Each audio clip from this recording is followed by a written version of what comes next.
নমস্কার বন্ধুরা, আজকের আমি বানাবো চিকেনের গিলেমেটে স্কিন কষা। এটি বানানোর জন্য নিয়ে নিয়েছি কড়াইতে তেল গরম হয়ে গেলে দেব এলাচ, দারচিনি, লবঙ্গ, তেজপাতা।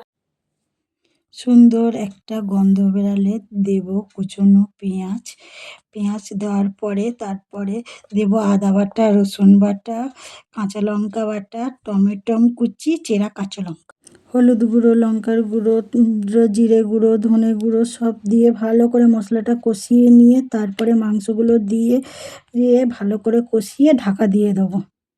ঢাকাটা 15 মিনিট পরে খুলে তারপরে ধনেপাতা, গরম মশলা দিয়ে নামিয়ে নেব। আমাদের ভিডিওটা যদি ভালো লাগে সাবস্ক্রাইব করে দিও, লাইক করে দিও বন্ধুরা। মাংসটা নামিয়ে নেব। পরে ভাত, রুটির সাথে খেলে অপূর্ব লাগবে।